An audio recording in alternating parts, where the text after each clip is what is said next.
Muchas gracias por recibirnos como cada semana. Esta vez hemos llamado a esta colaboración de grandes ministros, grandes burradas y el huevo de Colón. Va a ver qué relación encuentra usted entre ellos. Pero vamos a empezar por lo segundo porque no se vayan a confundir y crean que pretendemos hacer algo así como un albur, ¿no? Esta columna de opinión solo pretende documentar pequeñas historias que arman la historia.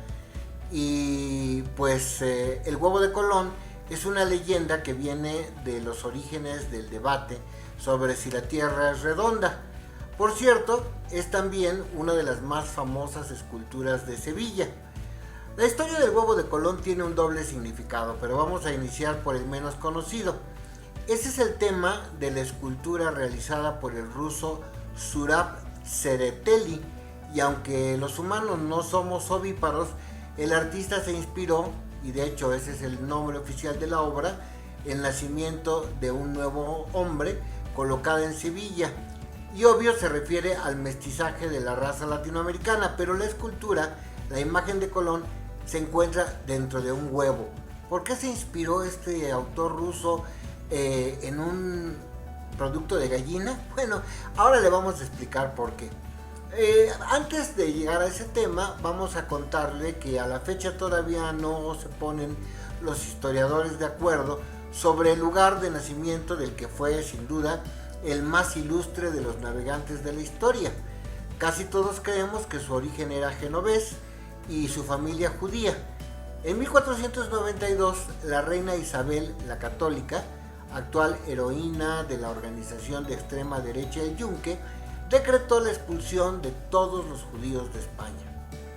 Isabel la Católica, según cuenta la serie de radio y televisión española, no es que fuera ella misma antisemita, incluso tenía médicos judíos, pero no podía con la presión de la Santa Inquisición.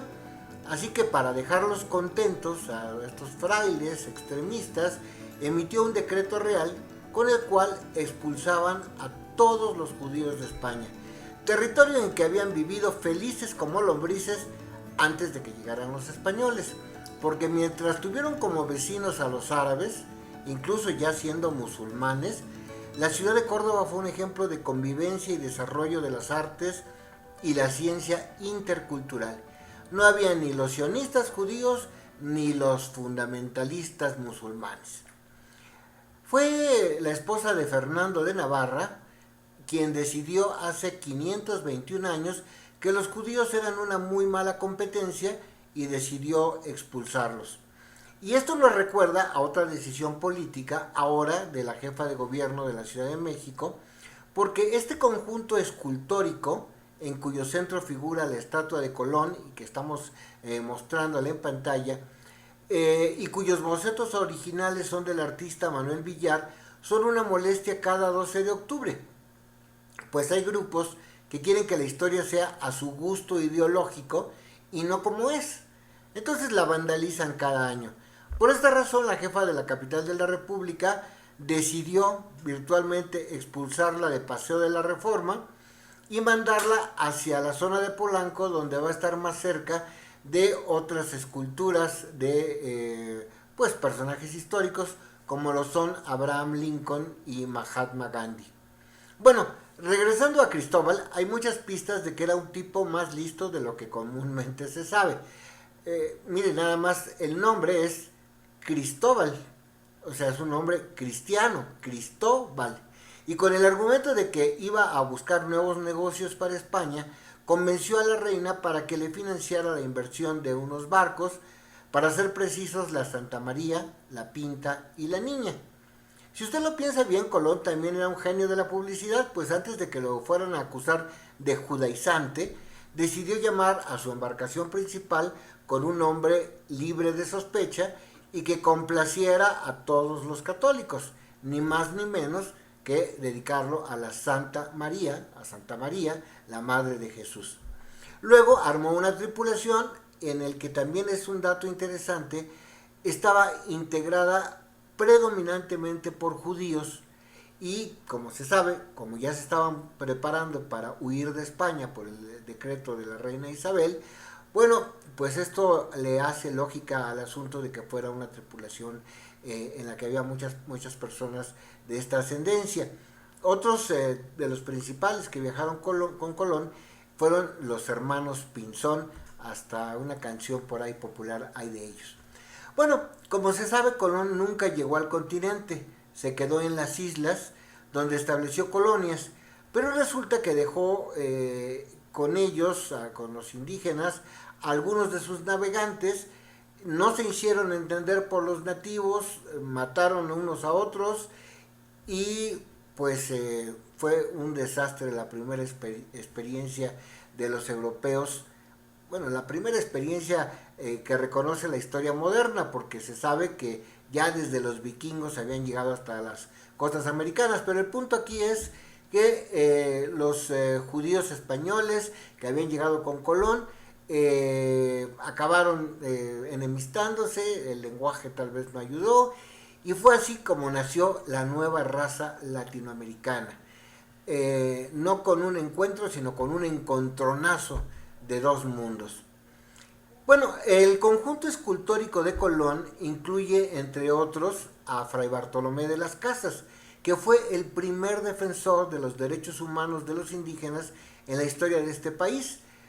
Esto también no lo toman en cuenta los detractores de la estatua en Paseo de la Reforma, y pues cuando corren a Colón, corren también a este gran humanista que fue Fray Bartolomé de las Casas, y pues él estuvo presente en España en un juicio que se llamó de Valladolid, donde se discutió si los indios tenían alma o no tenían alma, por lo tanto si podían o no poder ser esclavizados, y le pusieron a los ultras a discutir con él. Sin embargo, regresó con buenas noticias para México, para los naturales, o entonces llamada la Nueva España, e hizo mucho. Y le digo, su principal mérito es ser el primer hombre al que podrías llamar en América o en este continente un defensor de los derechos humanos. Y ahora sí vamos a la historia del huevo. A lo mejor usted la conoce, pero si es así, esperamos que disfrute recordarla. Cuando Colón promovía la búsqueda de una nueva ruta para comprar especies, le dijeron que era absurdo, solamente por decirlo, viajar a la derecha o a la izquierda cuando todos sabían que el camino estaba a la izquierda o viceversa. Cristóbal Colón dijo que eso era falso, porque como la Tierra es redonda, había más de una ruta por la cual llegar al mismo lugar. Pero en 1492 los españoles todavía no aceptaban que el planeta era tan grande. La verdad era la católica y esta ignoraba qué tanto había que rodear. Por otra parte, como todo mundo sabe, le dijeron a Colón, la Tierra es plana, sino pues en qué se está apoyando.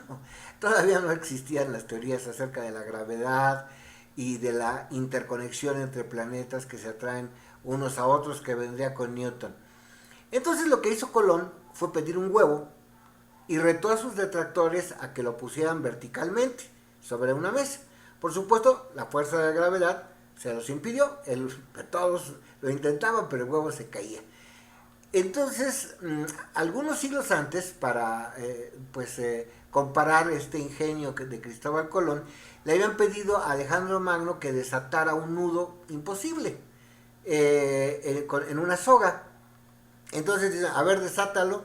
Pues no se iba a pasar ahí tratando de desenmarañar los hilos. Así que hizo algo fácil. Sacó su espada, cortó, y entonces pues así se resolvió el insuperable reto de este nudo que le llaman gordiano.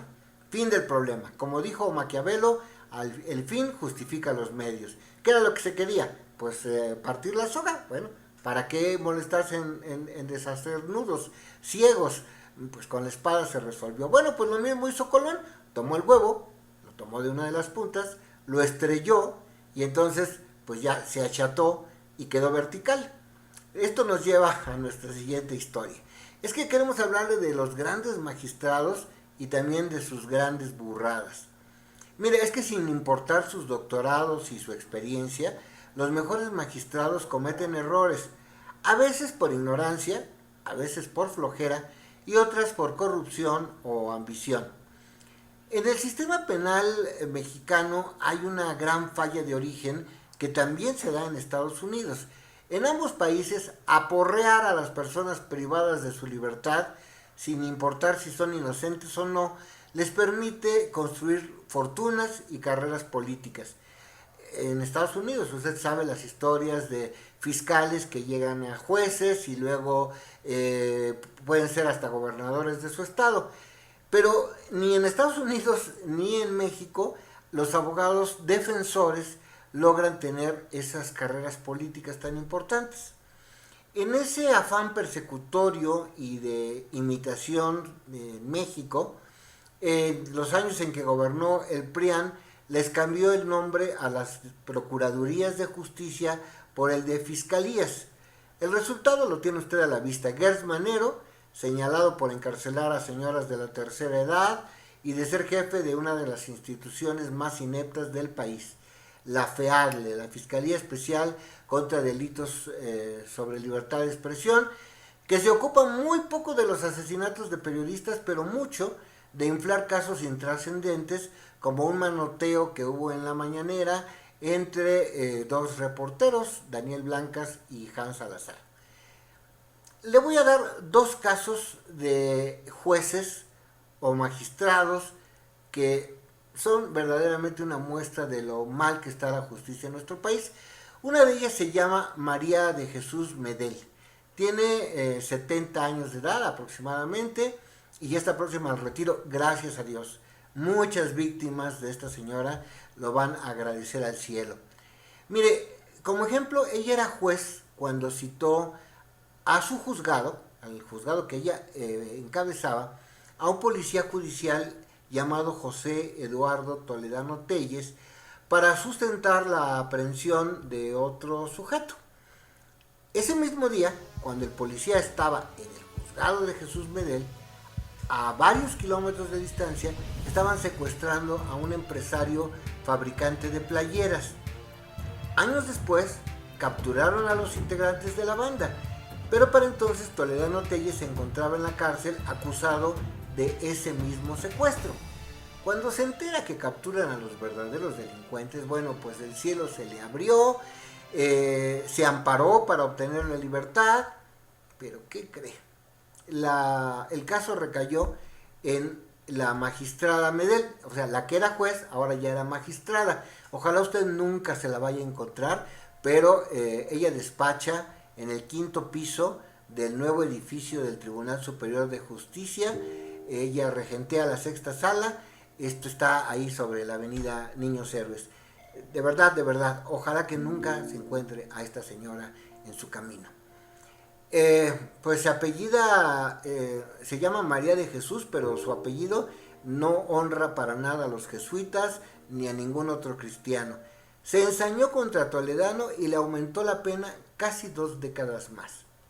Medel, hay que decirlo, nunca se especializó, porque usted sabe que todos los currículums se pueden verificar en internet, y entonces ella quería ser, por edad o por capricho, presidenta del Tribunal Superior de Justicia del entonces todavía Distrito Federal. Pero bueno, pues ya las competencias son mayores las que se requieren, y pues había maestros, doctores, personas especializadas en posgrados de derecho que ella no tiene, y entonces ella se enojó mucho, dijo que eran unos discriminadores, que no le daban a las mujeres el trato que merecían. Pero la verdad es que muchos de sus propios compañeros en este mismo edificio de Niños Héroes dicen que Medel es una vieja amargada. Son sus palabras, no nuestras. Bueno, también yo le podría decir que yo puedo afirmarlo porque conozco a la señora. El otro caso es el de un hombre de confianza del presidente López Obrador, el magistrado Saldívar, quien trabaja como presidente de la Suprema Corte de Justicia. De una larga historia que consta en actas judiciales y de la cual Los Ángeles Press ha documentado en exclusiva, vamos a hacer esta síntesis. El capitán Vladimir Ilich Malagón trabajaba en el área de inteligencia de la Secretaría de la Defensa Nacional. Todo el personal uniformado podía pasar por ahí, pero él dispuso medidas para que solo tuvieran acceso a esa área de inteligencia los uniformados o los militares que trabajaran para inteligencia. Y tenía razón para hacerlo, porque ya varios de sus compañeros habían sido emboscados cuando realizaban operativos en tierras dominadas por el narcotráfico. Y entonces lo que hizo Malagón Rendón de decir que no se enteren los demás a dónde vamos a tener operativos, puede ser que incluso haya salvado la vida de muchos de sus compañeros de armas. Pero había otro capitán que estaba asignado como escolta del que era entonces exsecretario del Trabajo, Javier Lozano Alarcón, y le dijo palabras más, palabras menos, que no se hiciera pendejo, que hasta el presidente Felipe Calderón estaba involucrado en el narcotráfico y que más le valía acompañarlo a ver a una persona que le iba a dar mucho dinero para cerrar los ojos. Malagón se negó, el otro capitán sacó un arma, forcejearon, se disparó una pistola y murió el escolta de Javier Lozano Alarcón. Usted lo recuerda porque Zenli Llegón dijo que Lozano le había amenazado con una frase que él pronunció en estas palabras: o pelas o cuello. Y entonces dice que como no quiso dar el dinero, bueno, pues por eso lo acusaron de fabricar metanfetaminas. Bueno, pues Vladimir Ilich Malagón fue con el general superior y dijo pues lo que había pasado. Por cierto, este general años después también fue asesinado. Pero bueno, en ese momento a Vladimir lo torturaron, lo golpearon en la cabeza, parece que con un bat de béisbol, y le causaron una abertura que se ha ido a lo largo de más de 10 años que lleva en prisión, ha ido incrementando de tamaño. El caso ya fue revisado en la Suprema Corte de Justicia, pero el ministro ponente fue el presidente Saldívar y él ratificó que Malagón debía estar en la cárcel. El expediente que se fabricó dice que el capitán asesinó a su colega por un lío de faldas. Y el máximo representante del Poder Judicial en México pues no tomó en cuenta o no se acordó que la Constitución establece el derecho a la legítima defensa. Hubiera sido un caso de faldas o hubiera sido, como lo fue, un caso de que no permitió que se violara o se vulnerara la inteligencia militar. Además, los militares tienen que tener un arma, pero parece que nada de esto importó a Saldívar, quien lo condenó. Incluso en el reclusorio Oriente, cuando un psiquiatra escuchó la historia de Malagón y él dijo que ya le estaba atendiendo su caso y lo había publicado Los Ángeles Press, incluso un canal de televisión, La Octava, llevó cámaras y lo entrevistó y lo vio lúcido, inteligente, colaborador, cooperó con todos los datos, un coeficiente intelectual realmente sobresaliente, notable. Esta fue la razón de que hubiera yo solicitado una audiencia con Martí Batres, secretario de Gobernación en la capital de la República, para que con base en la adherencia de Claudia Sheinbaum al acuerdo presidencial publicado en el Diario Oficial el 25 de agosto del 2021 en beneficio de las personas torturadas, privadas de su libertad, pues se considerara que este hombre sufrió tortura y por lo tanto, aunque esté sentenciado, pues no se le ha probado el delito, no hay nada al respecto. Bueno, pues hasta hoy, 21 de septiembre, no he recibido respuesta de el secretario de Gobierno. Esto a pesar de que el 25 de agosto fue el día que el Diario Oficial publicó este acuerdo presidencial para que se viera la forma de liberar a todas estas personas que están sentenciadas sin pruebas, pero porque los torturaron para que confesaran o no confesaron, pero de cualquier manera están comprobados por protocolos de Estambul, que así se llama el dictamen psicológico y fisiológico, que fueron torturados. Bueno, pues seguimos esperando. Lo que sí le quiero contar es que tuvimos una excelente atención en la Comisión de Derechos Humanos del Distrito Federal.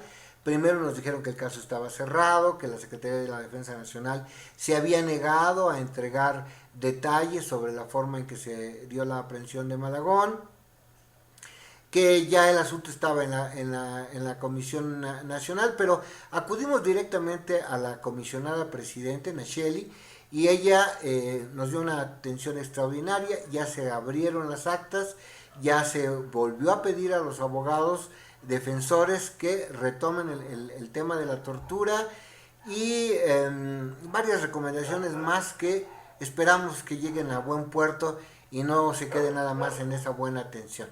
Le vamos a hacer algunas bitácoras suplementarias. En las propias palabras del presidente Obrador, él no puede estar haciéndose cargo de la relación con el Poder Judicial y los gobernadores. Por eso cambió a la titular de la Secretaría de Gobernación.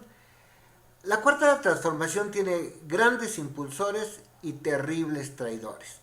Por ejemplo, Clara Brugada es ejemplo de lo primero. Ella creó una escuela comunitaria de cine y fotografía para Iztapalapa. Ha empoderado a los alumnos, en particular mujeres, quienes constituyen el 70% de la matrícula de esta escuela comunitaria. Además, hay 6,000 murales en las calles de Iztapalapa. Esta alcaldía ocuparía entonces el primer lugar mundial en este tipo de pinturas de gran tamaño que se encuentran al aire libre. Y recordemos que esto es parte de la fama que tiene México en el mundo, con figuras como Diego Rivera, David Alfaro Siqueiros y José Clemente Orozco, los tres grandes muralistas. Pero en el otro extremo de Morena hay un personaje que se llama Luis Miguel Jerónimo Barbosa. Él es gobernador de Puebla, que es un estado que ha tenido una participación creciente en las páginas policíacas de los medios de información. Por ejemplo, el pasado 26 de febrero de 2020, el portal Infobae dio un ejemplo sobresaliente de la incapacidad de Barbosa cuando puso en un encabezado periodístico: todo comenzó por un sombrero, los detalles del asesinato de 3 jóvenes y un chofer de Uber en Huejotzingo. Luego decía: una mujer actualmente detenida habría confrontado a la joven colombiana Jimena, parece ser que estaba estudiando medicina en nuestro país, y su cuerpo presentaba más signos de violencia que el de sus otros compañeros asesinados. Todos habían acudido a un carnaval. Al parecer una chica llevaba un sombrero, otra se lo reclamó, se lo pidió, se hicieron de palabras, terminó el problema, ya iban de regreso estos jóvenes estudiantes cuando los interceptaron, los asesinaron a ellos y al chofer. Ninguno tenía.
Nada que ver. Hace apenas unos días, en otro ejemplo de lo que ocurre en Puebla, se presentó un conflicto por causas ambientales y electorales en Puebla. El gobierno de Barbosa convocó a los indígenas inconformes a un diálogo, pero con calculada cobardía los citó fuera del municipio de Coyomeapan, donde pues ellos reclamaban un conflicto electoral. Estas 3 personas que acudieron a las negociaciones fueron detenidas. Una de ellas, una maestra indígena náhuatl que tiene varios posgrados académicos y que ya había sido entrevistada aquí en Los Ángeles Press. Pero en total hay 31 órdenes de aprehensión por este caso, además de otras contra participantes de movimientos feministas y de normalistas en Puebla. Y hoy, cuando al presidente López Obrador le critican por las cosas más absurdas, como por dormirse temprano, que salió sin maquillaje en televisión para informar sobre el terremoto del 7 de septiembre, y que los fraudes electorales, como dijo muy bien hace unos días nuestro colega Francisco Rodríguez, han tenido altísimos costos en vidas para México, particularmente en el de Felipe Calderón, pues creemos que deberíamos cuidar las cosas buenas que ha traído esta transformación, pero con hombres como Miguel Barbosa, pues no se puede. Si se da el péndulo, hay una teoría política que dice que en una elección los electores votan por la derecha, se hartan de la derecha y se van a la izquierda y luego nuevamente a la derecha. Bueno, pues además de todas estas críticas que le hacen a veces por las tonterías más grandes al presidente López Obrador, bueno, si ya de por sí hay un encono social contra él, con gobernadores como Barbosa, pues peor tantito.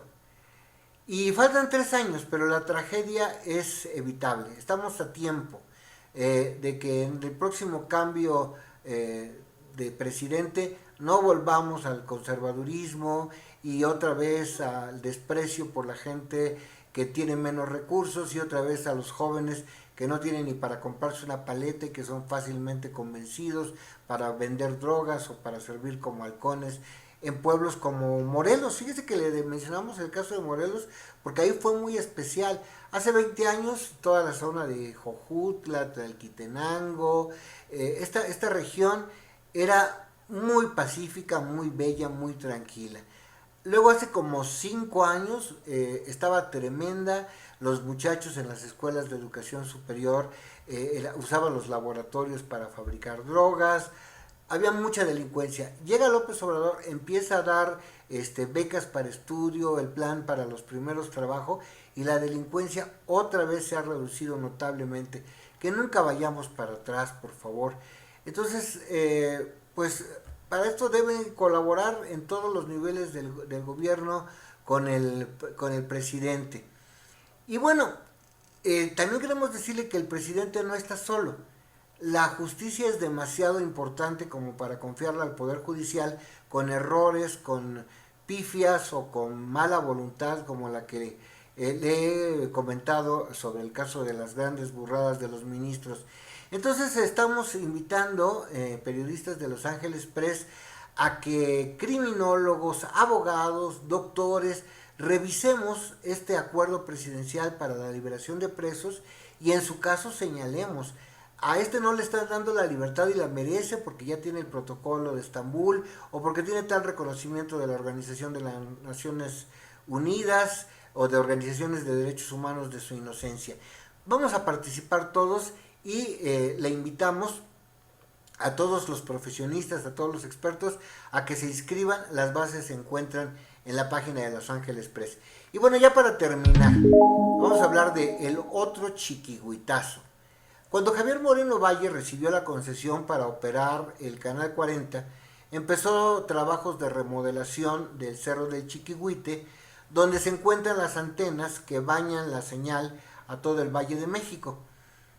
El proyecto de CNI Canal 40 resultó muy costoso y entonces Javier Moreno Valle necesitaba un socio y pues se encontró a uno, pero un traidor.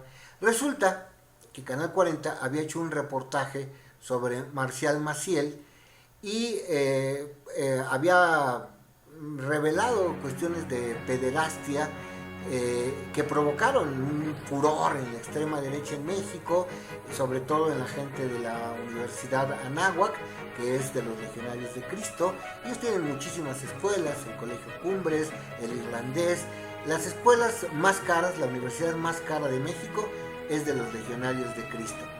Bueno, pues Ricardo Salinas Pliego se aparece como el gran salvador, le dice a Javier Moreno Valle que se hace su socio, pero él ya traía la idea de vengarse porque él era muy amigo de Marcial Maciel. Bienvenidos a CNI, bienvenidos a CNI en línea y bienvenidos a CNI Noticias. Muchas gracias. Esa pareció ser la señal que necesitaban escuchar.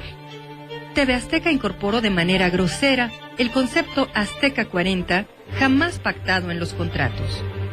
A partir de ese momento, dejó de fluir el dinero y el pago de los salarios se retrasó considerablemente.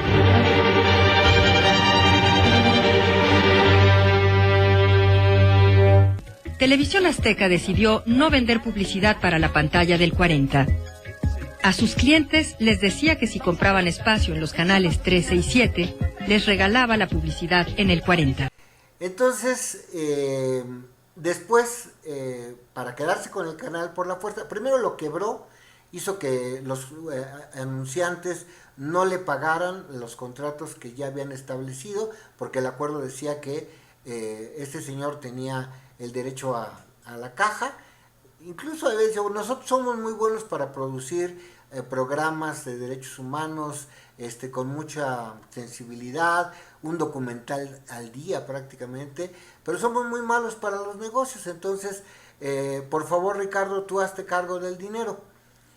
Bueno, pues de repente se dieron cuenta que Salinas Pliego era un ladrón y dijeron no vamos más con la alianza, pero Salinas Pliego mandó a un comando armado a la punta del Cerro del Chiquihuite y tomó las instalaciones.